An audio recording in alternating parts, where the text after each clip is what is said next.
Today, we are diving into two incredible, ancient philosophies that spent thousands of years trying to solve the problem of human suffering. Now, they come from totally different parts of the world, but they both start with a surprisingly similar idea about what makes us anxious, even if their ultimate solutions are worlds apart.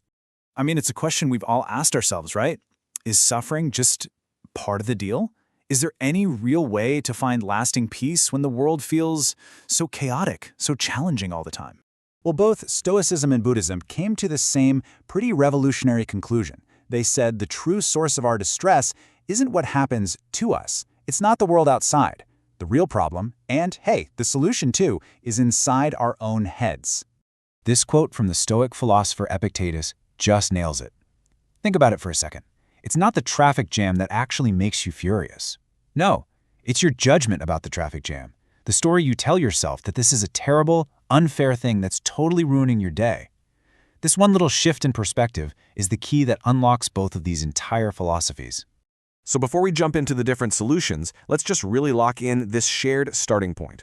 Both schools of thought agree. The things that happen in the world are on their own neutral. It's our internal reaction, the way our minds process those events, that creates all the suffering. It's not out there, it's in here. And right here is where their paths start to split. For the Stoics, suffering comes from a kind of logical error. We make bad judgments about what's actually good or bad. But for Buddhists, the problem is deeper. It's this fundamental habit we have of craving, of grasping onto things, wanting them to be permanent, all because we're kind of ignorant about how reality actually works.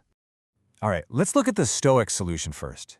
If the problem is all about faulty judgment, then the fix is to develop really good judgment. The goal is to build like a mental fortress, an inner citadel of reason that can handle absolutely anything the world decides to throw at you. So, at the very heart of Stoicism is this idea of the logos. You can think of it as the rational operating system of the entire universe. It's this deep, underlying principle that connects everything into one giant, coherent, and ultimately good plan. So, for a Stoic, being wise just means getting your own rational mind in sync with this cosmic order. And this is how they do it.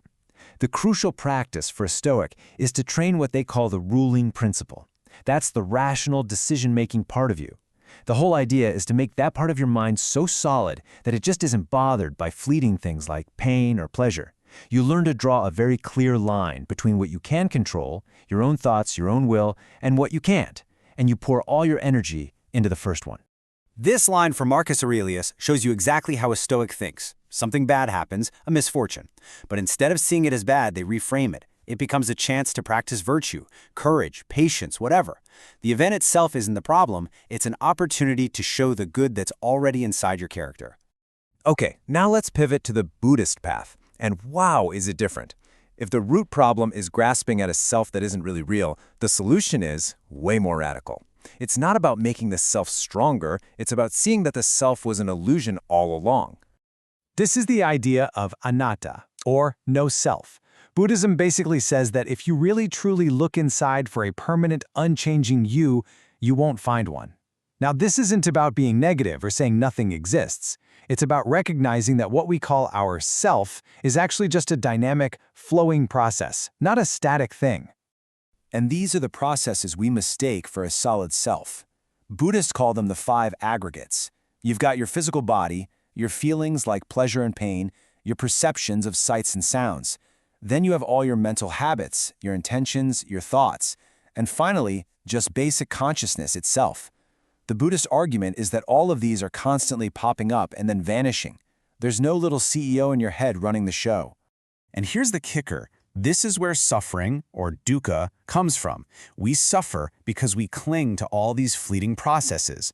We identify with our ever-changing body, our temporary feelings, our random thoughts, and we say, that's me, that's mine. So of course, when they change or disappear, we feel loss, frustration, and pain. So this huge difference in their approach to the self really comes from a fundamental disagreement about what reality even is. Let's compare how they see the universe. On one hand, the Stoics see the universe as this single, unified, rational organism. Everything is connected, everything has a purpose, and it's all governed by a kind of benevolent, cosmic logic. On the other hand, the Buddhists see a universe defined by constant change, or anicca. For them, reality is just this endless, dynamic flow where everything is constantly arising and passing away, all based on previous causes. So, you have these two totally different worldviews. It makes sense then that they developed very different practices and had very different ideas about the ultimate goal. So, how do they actually put all this philosophy into action? The Stoics break their practice down into three main disciplines. First is perception. You learn to see things as they are, without layering on all the drama and negative stories. Second is action. You focus on acting with virtue, doing the right thing for your community. And third is will. This is about accepting and even loving whatever happens that's outside your control, trusting that it's all part of that bigger, rational plan of the logos. The Buddhist path, as you might guess, is all about meditation. With mindfulness, you learn to pay really close attention to what's happening right now. And with insight meditation, you watch your own mind and body, not to control them, but to see what they're actually like. The goal is to see for yourself, firsthand, that everything is impermanent and that there's no solid self. And that direct seeing is what cuts the root of craving once and for all. So let's just boil it all down.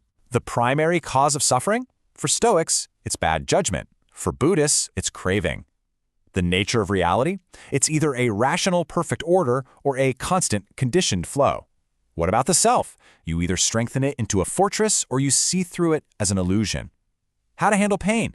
You either endure it nobly to build character or you watch it mindfully until it passes. And the end game? For the Stoic, it's a peaceful tranquility. For the Buddhist, it's nirvana, the total end of suffering itself. So that leaves us with this incredible, profound choice. Is the true path to peace found by building an indestructible fortress of reason, or is it found by taking down the very idea that there's a builder, a fortress, or a self that needed protecting in the first place? It's a question that really challenges us to think about who we are and what it truly means to be free.